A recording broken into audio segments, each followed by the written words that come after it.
What's up, musicologist? Welcome to Amari Music Talk, the podcast that is always on the one. I'm Richard Cole, and today I'm going to talk about the HBO docuseries STAX Soulsville, USA. It's been out for a couple of weeks. Got a chance to watch it actually twice, so excited to talk about this documentary. Goes more in depth than the documentary that came out, I want to say about maybe 20 years ago. I know I saw it around 2007, 2008, or even maybe as late as 2009. But that one was called Respect Yourself. And that was a good documentary. It's about maybe, I think about 80, 90 minutes long, covered a lot. But this docuseries fills in a lot of the blanks from that documentary. But before we dive in, if you're listening on your favorite podcast platform, be sure you download, listen, take it on the road with you. It's summertime, so you need some listening material on those long road trips. And if you are watching on YouTube, be sure you hit like, subscribe, hit the notification bell. That way you'll get up to date on future episodes. And also become a Patreon supporter. That way you get early access to episodes of Amari Music Talk, plus bonus content that is exclusive to Patreon. And all of these things help bring great content to you. And be sure to visit the richardcolemusic.com website. Help support Amari Communications by purchasing merchandise such as the brand new We Funk t-shirts. Also, my favorite, the brand new Amari Music Talk t-shirts. Everything is designed here by Amari Communications, and there'll be new stuff coming soon. So visit the website and check it out. And thank you. All right, so the STAX Soulsville, USA docuseries premiered on May 20th and 21st. It's a four-part series. Covers the entire history of Stax record label. I don't know, kind of a little backstory for me. As a little kid, I was given like this secondhand record player. Back in the day. And, you know, I would have family members, they would loan me records, little 45s, and would play them. And, you know, I think just like a lot of us, you know, growing up in the 60s, the 70s, you know, when looking at those records, you know, you're fascinated by not only the sounds, but, you know, even the artwork of the labels, you know, the graphics on the labels themselves, and just watching them spin around, you know. And of course, you know, the Motown label, that's iconic. A thing for me that I always enjoyed were James Brown records, because it would be on that red Polydor label, and it would have his picture on the label, something I have never seen before or since. I've never seen any other artist do that but James Brown. But it would have his picture, and kind of encircled around it, it would say a James Brown production. But the other thing I was really, really fascinated by was the Stax record label with the finger snap, you know, the there it is, the finger snap. And, you know, and I mean, just the amazing records. I think mostly for me, the staple singers. I can't remember what else I was listening to. And unfortunately, I didn't own a lot of Stax records. I want to say this is the only one that I actually own. And I was trying to find some other stuff. I know I used to have a couple of 45s. Had a Staple Singers 45. Rufus Thomas, The Breakdown. I had that on 45. And I don't know. After watching this documentary, I know this is something I'm going to have to actually get a hold of some physical media for my collection. But if you haven't had a chance to check it out, I'm going to talk about my thoughts on it. So there's going to be some spoilers. So if you want to just kind of pause here, go watch it, come back, and join in, or, if not, then, like I said, be warned, there will be a few spoilers. But to give some context and background, this documentary will be, let's see, actually I'm going to read from the Stax website. Founded in 1957 by Jim Stewart and co-owned with his sister Estelle Axton, the company drew upon a mix of young local talent, musicians, songwriters, and producers who would create the unforgettable Stax sound against the backdrop of the American South of the 1950s, 60s, and 70s. White and black artists worked together, defying segregation and producing hits such as Sitting on the Dock of the Bay, Soul Man, Green Onions, and the Oscar-winning theme Shaft. At the peak of its success, Stax artists commemorated the Watts Rebellion by playing to over 100,000 African Americans at the 1972 benefit concert Wattstax. During an era of major social turbulence, systemic inequity, and racial tensions, Stax, an integrated company, saw stunning artistic and cultural success and managed to rebound from repeated business setbacks and tragic losses before the studio ultimately dissolved after 15 pioneering years. So that's the synopsis in a nutshell. The docuseries was directed by filmmaker Jamila Wignot, and it was a series produced by production company of Lalo Pictures and White Horse Pictures in association with Concord Originals, Polygram Entertainment, and Warner Music Entertainment. Also, one thing I noticed the second time that I viewed it, the final, because as it was playing, as the credits were going up, I would just skip to the next episode. So when it got to the final episode, and I just kind of let the credits just run. And one name in particular that jumped out that I saw as one of the executive producers was actually Ezra Edelman. Famous award-winning director of the OJ Made in America docuseries. A lot of the 30 for 30 episodes for ESPN. A lot of sports documentaries for HBO as well. And one of, as far as we know, still one of the directors of the Prince documentary for Netflix. And a lot of Amari Music Talk listeners, that's really hanging on the edge of the seat because of that name being attached to the Prince documentary. We're all hoping that we'll get, that documentary soon, or an announcement. Hopefully it's this year, word that it's next year. So I would say this, in regards to, I've seen, again, most of OJ Made in America. I still have to finish that. But I've seen a lot of the other 30 for 30 stuff. I saw the one with the rivalry between Magic Johnson and Larry Bird. That was a great documentary. So just a quick side note to the Prince estate. Hey, look, I don't know what the issues are with it, but after watching that Stax documentary, I'm more excited for the Prince documentary whenever that does drop. I think it's the Stax documentary is just absolutely great. Like I said, it fills in the blanks. The Respect Yourself documentary was good too. And I've been cool with that for the last 20 years. But man, this this documentary, it just goes ham. I mean, historical content, the artist. I mean, there's stories that, that were, I mean, everything in that documentary was moving, whether it was on a cultural level.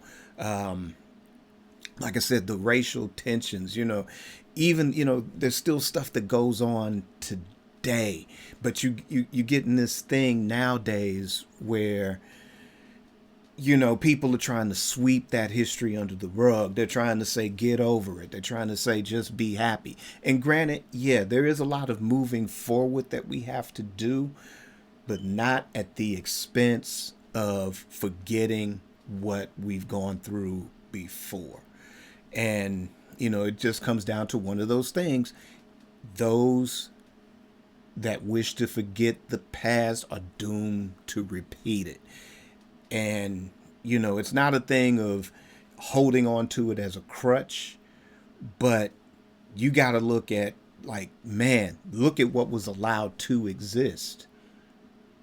And by understanding that this thing existed, how can we not go back to that? How can we not ever do that again? How can we become better as human beings to not go through things like that ever again? And I think historical context is important, whether it's from the 1960s or the 1950s or the 1920s or the 1800s or 2,000 years ago, or, the time from day one of human beings walking the planet. We've evolved from a lot of different things as human beings. And even though we have all this nice technology and we feel like we've come a long way, we still got a long way to go before we are 100% as a planet completely civilized. Like I said, a lot of that stuff is just moving, because we have a lot of the people in this documentary, they're still here and those memories are still fresh. And, and on top of all of that, to work together, because you had black musicians, white musicians, songwriters, producers, working together in the deep South, where black and white people working together was seriously frowned upon.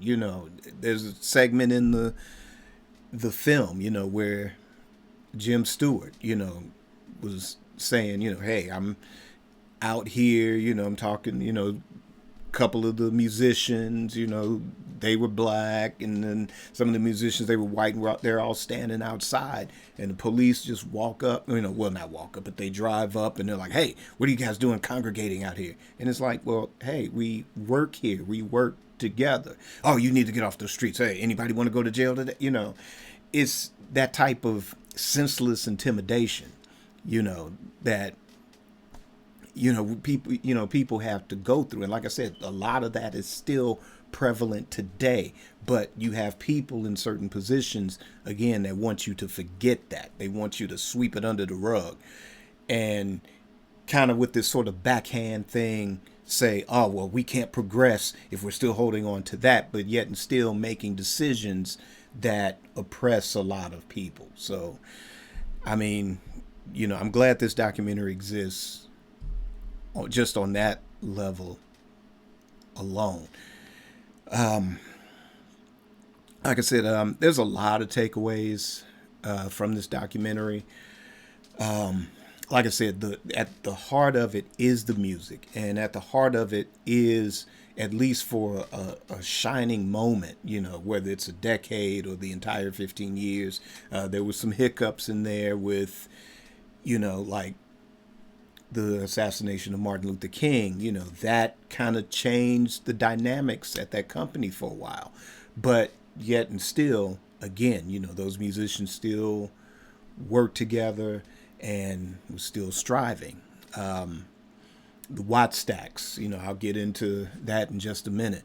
But that's something maybe it was even bigger than the summer of 60, I think that was 69 in Harlem, that festival, that Questlove did a great documentary about that.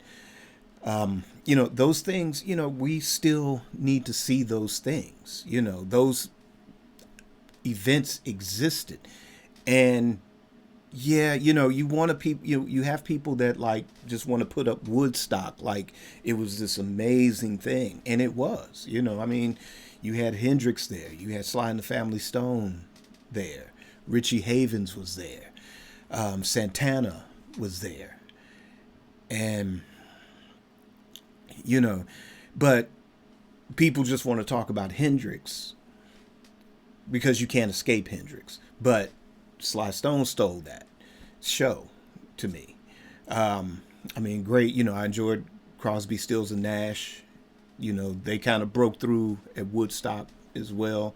You know, I enjoy that. But, you know, when you have your sort of Rolling Stones and whatever publications and all they want to focus on is Woodstock, you know, it again having that balance. And if we're supposed to be considered all American here, then you got to include Watt Stax because that was an amazing feat. It peaceful, you know.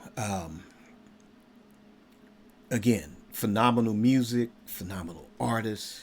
But three things I want to kind of take away, or three takeaways from this episode or the docuseries.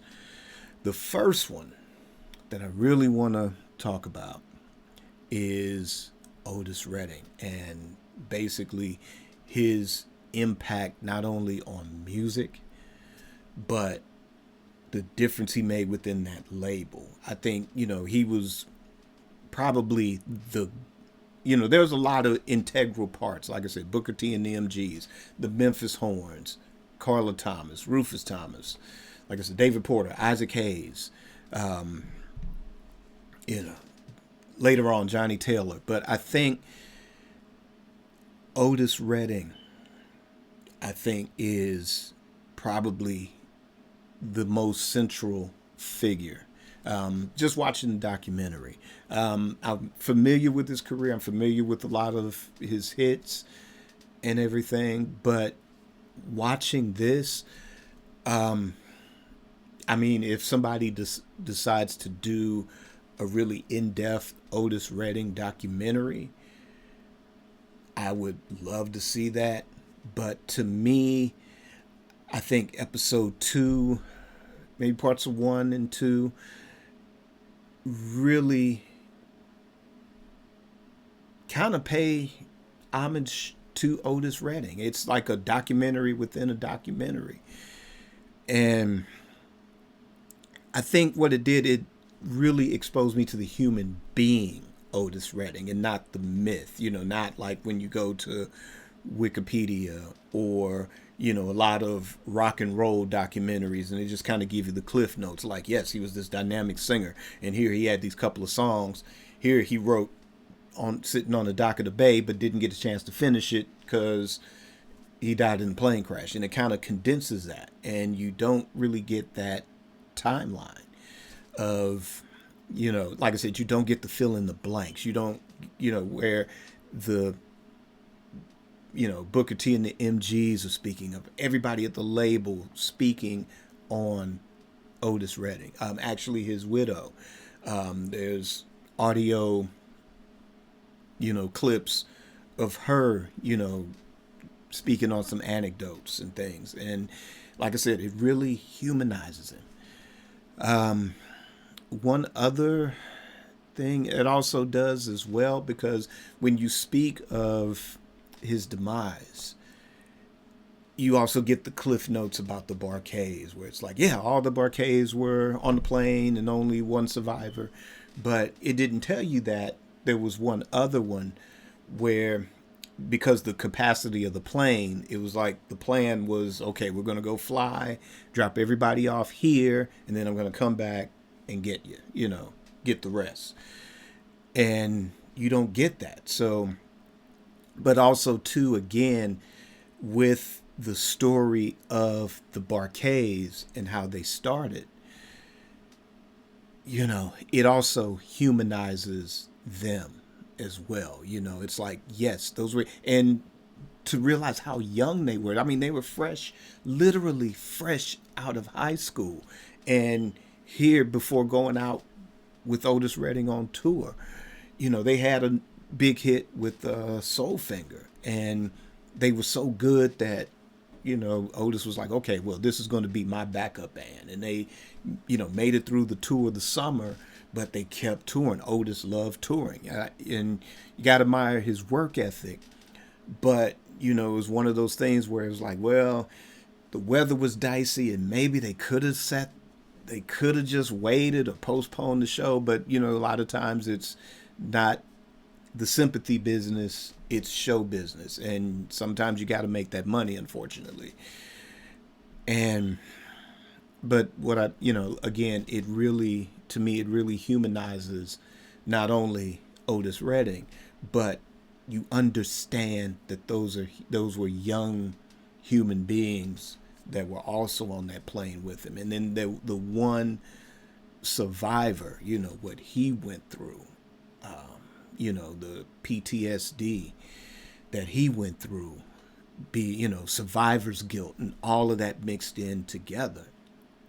It's like, it's moving. And like I said, and I think that's definitely where the documentary excels, because it wasn't just, it's these great records and these superstars. It's like, yeah, they're superstars, but they're human beings too. And sometimes things happen to human beings. Sometimes things happen to good human beings too. And again, like I said, it's good that they're honored. It's good that they're remembered through this documentary. Because that's one thing that even the Respect Yourself documentary, like I said, they only had like maybe 80, 90 minutes to fill in that thing.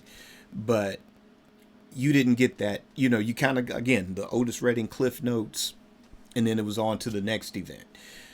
And I don't think you really got a mention of the Bar-Kays at all in that. But with this one, like I said, it really honors Otis Redding and it honors the Bar-Kays. And like I said, you really get to know, at least for a glimpse, the human side of the equation regarding them. Second thing I want to talk about is Wattstax. Again, like I said, you heard me talk about Woodstock. Everybody always talks about Woodstock or this festival or that festival, or and that's cool and everything. Like I said, it's historical, and like I said, I enjoy a lot of it too. I've seen the Woodstock film a couple of times. I used to have the entire Jimi Hendrix at Woodstock. I used to have that DVD. Did I have it on? I think VHS. I think I used to have it on, but I do have the Sly and the Family Stone on vinyl, the complete Woodstock concert.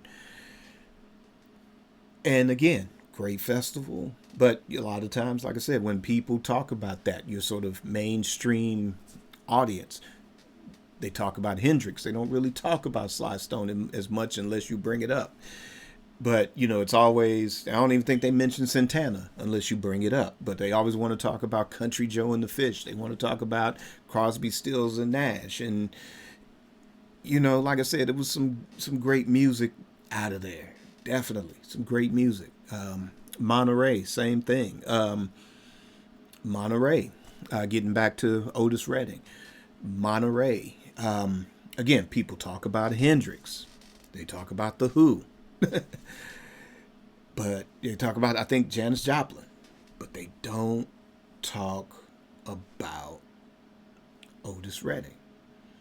And like I said, definitely check it out. And I mean, that's what kind of crossed him over, was that appearance at Monterey. I think maybe had he lived, it'd have been interesting, what type of records he would have come out with, how much, like how long would his sort of classic period, how long would that entail, like going into the 70s, that type of thing, and what type of crossover. I didn't realize like just how deep he was, not just as a songwriter or singer, but just as a fan of music and a student of music.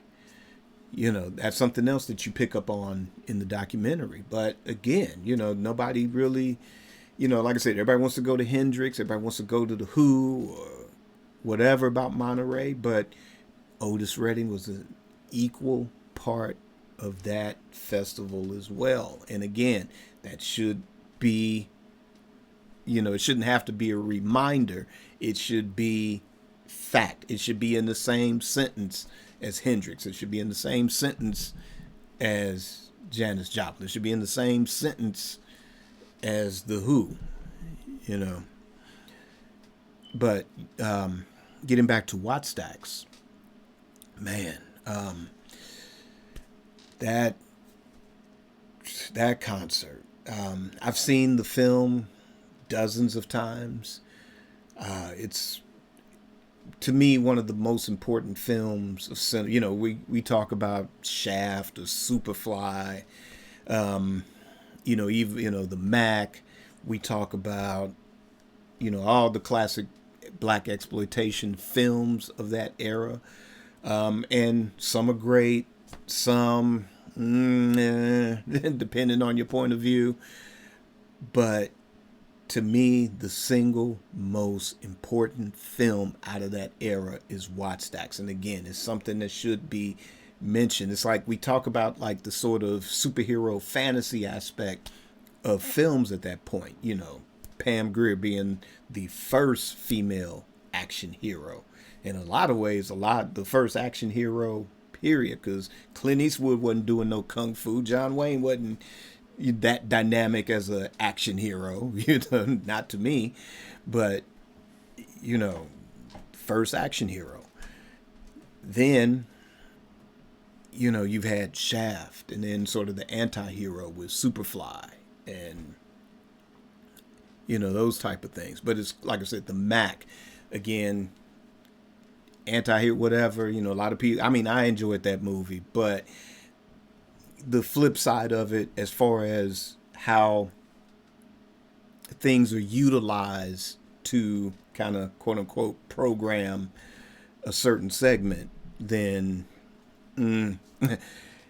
point being, Wattstax to me is the singular most important film of that era. But the behind the scenes in the docuseries, again, what they went up against, to pull it off, to get independent or private security to do it. The fact that that whole thing went off without incident, not a single problem, nobody rioted. Even when it kind of got a little out of hand, Rufus Thomas was on stage, he got up and he handled it, kind of similar to James Brown at the Boston Garden, where it was like, hey, it's peaceful. All these stereotypes that people see and people automatically think riots. And not to say that those things don't happen or they don't exist, but for the most part, we all just want to feed our families, and we all want just an opportunity to live, and we want the same things that everybody else wants, and nobody's going to lose power or the illusion of power because other people want to be successful, or they want to survive, or they just want to simply eat. But again, Wattstax, check it out. And also in the documentary, that is, again, the single, the historical stuff going on behind the scenes, and just the difference that it made with the people putting it together too. Definitely check it out. And the final thing, and this is probably the most tragic thing, is the downfall of Stax. I'm not going to get too deep into spoilers because that is the final chapter, and I really want you to check that part out yourself and soak it in and, get into it and, again, kind of think about what we can do to make this planet better than how we found it. Because, the stuff behind that the downfall of Stax is it's not surprising. It's not surprising. Again, a lot of this stuff still exists to this day. I've encountered some things firsthand throughout my lifetime, even more recently. It's just kind of again, that fear of losing the illusion of power, because a lot of it's there's no reason to be scared to lose anything, and it's because never had anything in the first place to hold on to whatever it is, this illusion of money or this illusion of power, and to where it overrides the sense of logic. What was that Hendrix said, when the power of love overtakes the love of power, that this would be a better planet. It's definitely true. And like I said, this, like I said, I just want you to watch that final chapter for yourself. And like I said, soak it in, take it all in. Like I say, make up your own mind about it. But, it's tragic because, see, again, like I said, that fear of losing the illusion of power overriding logic. And I'll say this, the company was making money, and there was a lot of factors on both sides.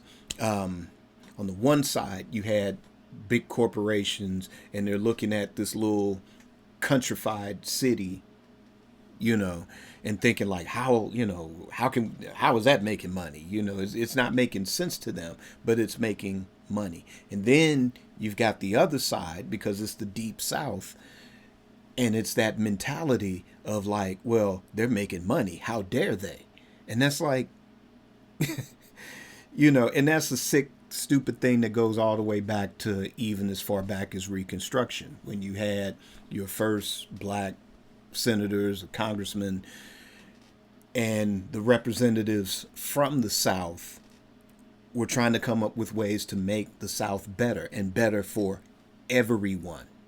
It wasn't just like, oh, let's just help out black people. Let's help let's do, they're trying to prove, just like how going to, whether it's the Civil War, even far back as Revolutionary War, but Civil War, World War I, World War II, Korea, Vietnam, proving that, hey, we love this country too. We'll fight for it. And this is the objective, is to keep the country, whatever, keep the country free or whatever.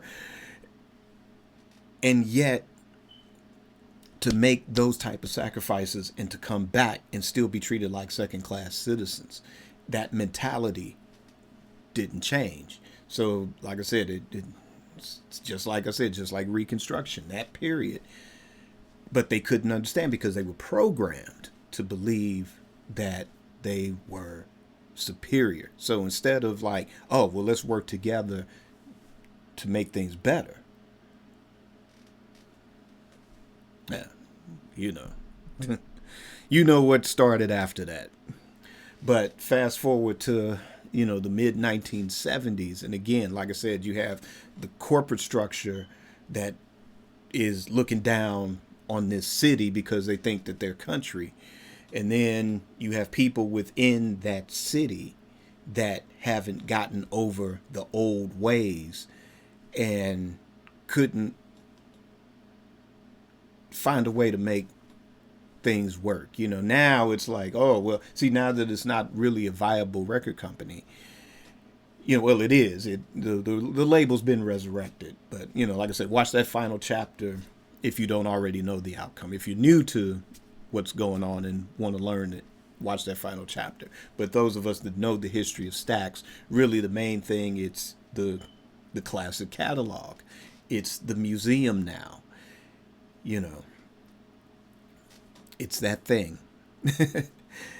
That thing. But those are my 3 takeaways for this episode, or that docuseries. Again, I think that has probably been the best thing, both fiction and nonfiction, that I have seen this year, and especially nonfiction. I mean, a lot of the fictional stuff has been kind of bland for me, or meh, or it was hard to find something to really enjoy. But that docuseries, the historical content, the music, and that's really how I just want to end this episode, is with the music. I want to end it with the music, because that's